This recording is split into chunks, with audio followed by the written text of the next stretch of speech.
Hello नमस्कार दोस्तों, स्वागत है आप सभी का टेड टॉक्स पे। मैं अपर्णा और आज से हम लोग शुरू करने जा रहे हैं यूपी ट्रिपल एससी का प्रैक्टिस सेट। देखिए यूपी ट्रिपल एससी का एग्जाम क्या होता है कि वो 2 घंटे का होगा, जिसमें कितने नंबर का होता है, 100 नंबर का। कुल प्रश्नों की संख्या कितनी होती है, 100।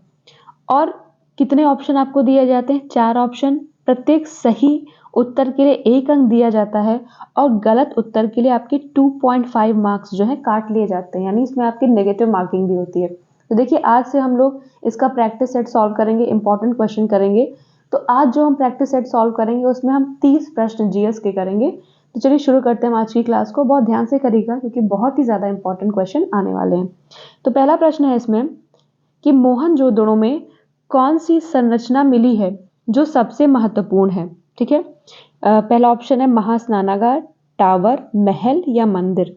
तो देखिए मोहनजोदड़ो में महास्नानागार की संरचना मिली है जो बहुत ही ज्यादा महत्वपूर्ण है। ठीक है, अगला है खिज्र खान निम्नलिखित में से किस राजवंश से संबंधित था।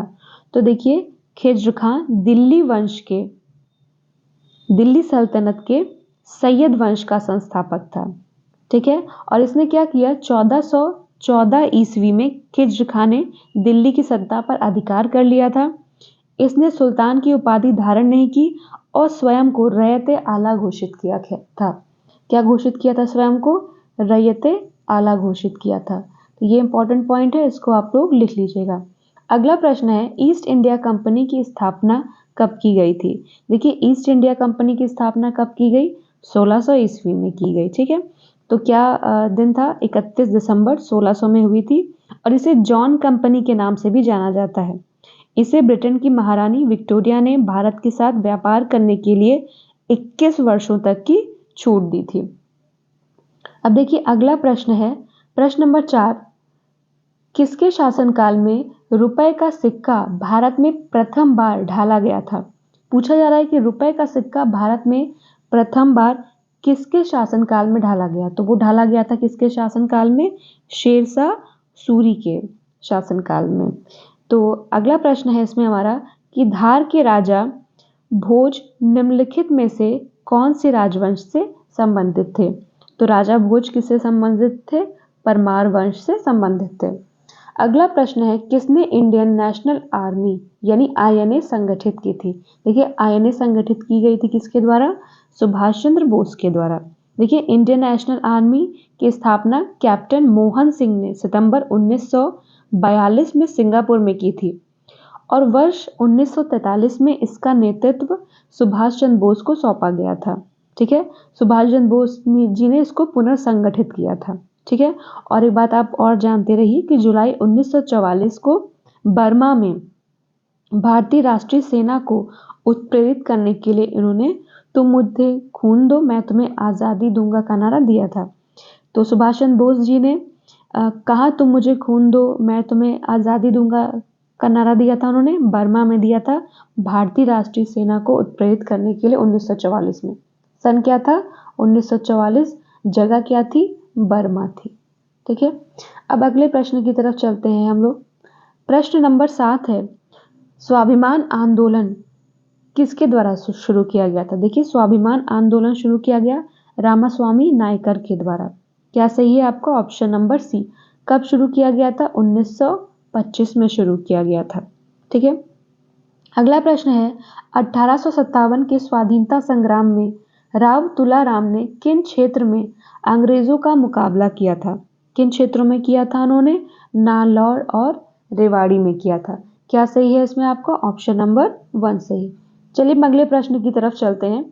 अब अगला है प्रश्न नंबर 9, वर्ण का जाति से कोई लेना देना नहीं है। देखिए प्रश्न नंबर 9 क्या पूछ रहा है, वर्ण का जाति से कोई लेना देना नहीं है, ये किसने कहा था।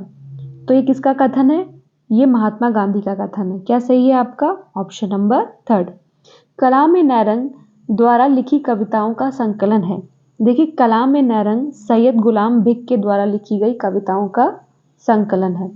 अगला है प्रश्न नंबर 11, सूर्य के सबसे निकटतम ग्रह कौन है। तो सूर्य के सबसे निकटतम ग्रह कौन कौन से हैं, बुध और शुक्र हैं। प्रश्न नंबर 12, निम्नलिखित में से किस पर्वतीय श्रेणी पर डोडा बेटा चोटी स्थित है? तो डोडा बेटा कहाँ स्थित है? नीलगिरी की पहाड़ियों पर स्थित है। प्रश्न नंबर 13, क्षेत्रफल की दृष्टि से भारत का सबसे छोटा केंद्र शासित प्रदेश है? तो क्षेत्रफल की दृष्टि से भारत का सबसे छोटा केंद्र शासित प्रदेश कौन सा है? वो लक्षद्वीप है। क्या सही है आपका? ऑप्शन नंबर 3 सही है। चलिए अब देखिए इसका क्षेत्रफल है कितना, ये भी जानते रहिए। इसका क्षेत्रफल है 32 वर्ग किलोमीटर। कितना है? 32 वर्ग किलोमीटर है खाली। अगला प्रश्न है,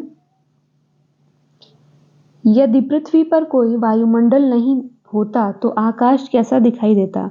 आकाश कैसा दिखाई देता? हमें काला दिखाई देता।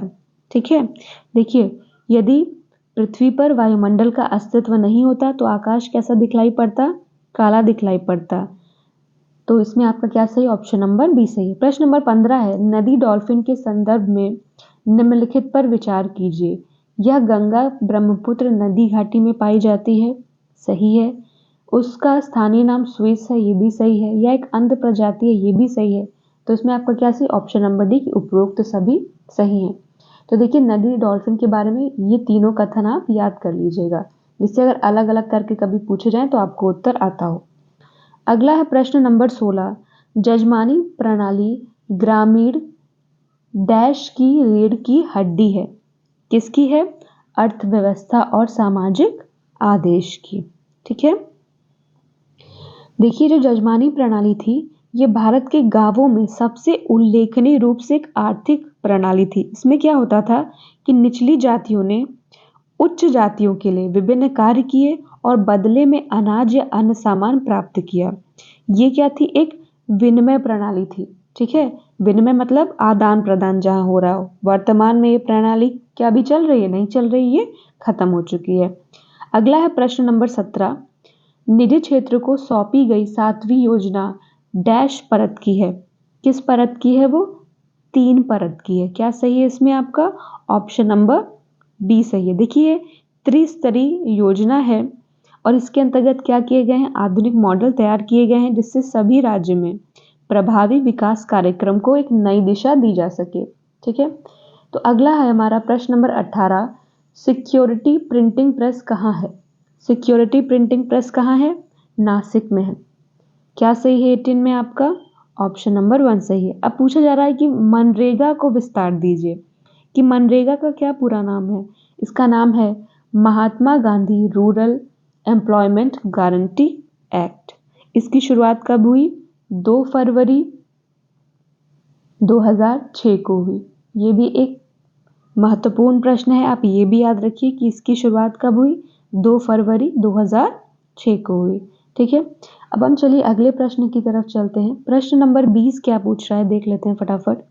तो देखिए 20 में पूछा जा रहा है कि सबसे गंभीर सामाजिक समस्या का नाम बताना है। अब आपको 4 ऑप्शन दिए हैं, गरीबी, बेरोजगारी, युद्ध या अपराध। तो सबसे गंभीर सामाजिक समस्या हमारे भारत देश में क्या है? सबसे गंभीर सामाजिक समस्या है गरीबी। अगला है वित्त आयोग। तो देखिए वित्त आयोग होता है जो केंद्र और राज्यों के बीच संसाधनों के बंटवारे पर निर्णय लेता है। तो आपका क्या सही है 21 में? ऑप्शन नंबर डी सही है। प्रश्न नंबर 22 है, सर्वोच्च न्यायालय द्वारा घोषित कानून देश में सभी न्यायालयों पर बाध्यकारी है। कौन सा अनुच्छेद इससे संबंधित है? तो कौन सा अनुच्छेद संबंधित है इससे? 141 संबंधित है। देखिए भारतीय संविधान के अनुच्छेद 141 में सर्वोच्च न्यायालय द्वारा घोषित विधि या कानून को भारत के सभी न्यायालयों पर बाध्यकारी माना जाता है। ठीक है, इसके अलावा आप ये भी जानते रहिए कि भारत के संविधान के अनुच्छेद 124 से लेकर ठीक है 235 तक क्या आता है? न्यायपालिका के सभी अधिकार, कार्य, गठन आदि का वर्णन इसमें किया गया है। किससे किस तक में? 124 से 235 में। प्रश्न नंबर 23 है, राज्य का कार्यकारी प्रमुख है। देखिए राज्य का कार्यकारी प्रमुख कौन होता है? राज्यपाल होता है। कैसे? Option number B.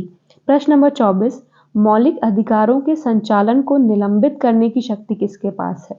क्या है? मौलिक अधिकारों के संचालन को निलंबित करने की शक्ति किसके पास है? तो वो होती है राष्ट्रपति के पास। क्या सही है आपका? ऑप्शन नंबर सी सही है। चलिए अब इसी क्रम में पढ़ते हुए हम अगले प्रश्न की तरफ चलते हैं। प्रश्न नंबर 25 है, लोकसभा चुनाव लड़ने के लिए किसी को कितनी न्यूनतम आयु प्राप्त कर लेनी चाहिए? तो वो कितनी होती है? 25 वर्ष होनी चाहिए। ठीक है। इसके अलावा लोकसभा सदस्य के निर्वाचन के लिए जो आवश्यक योग्यताएं हैं वो भी याद रखिएगा कि वो भारत का नागरिक हो, पागल या दिवालिया ना हो और किसी सरकारी पद या लाभ के पद पर ना हो।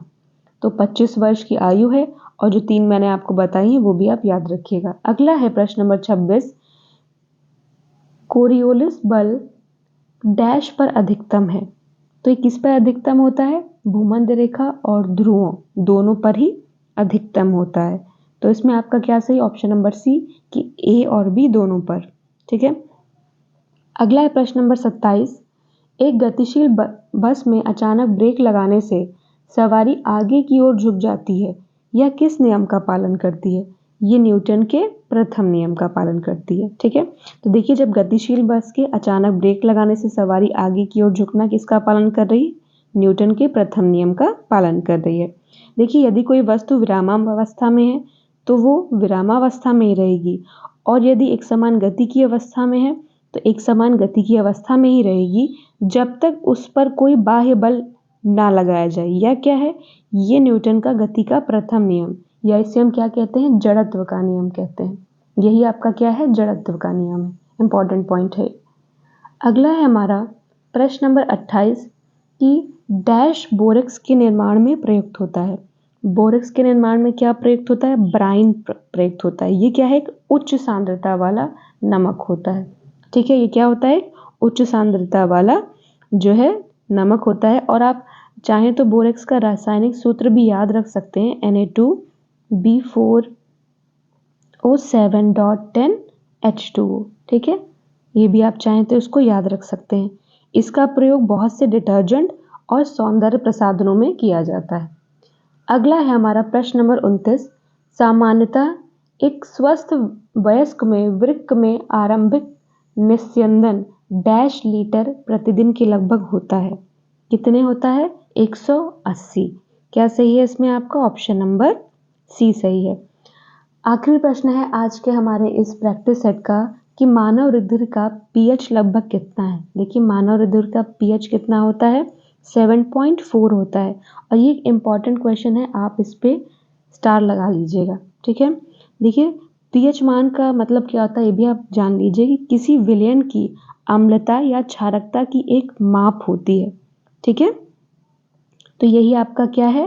पीएच मान है। तो मानव रुधिर का पीएच लगभग कितना होता है? 7.4 होता है। तुम्हारी आज की क्लास यहीं पे ख़त्म होती है। हम आपसे कल मिलेंगे अगले नए प्रैक्टिस सेट के साथ। तब तक अगर आपने इस चैनल को सब्सक्राइब नहीं किया तो प्लीज़ सब्सक्राइब कर दीजिएगा। इस वीडियो को लाइक कर दीजिएगा, अपने दोस्तों में भी शेयर करिएगा।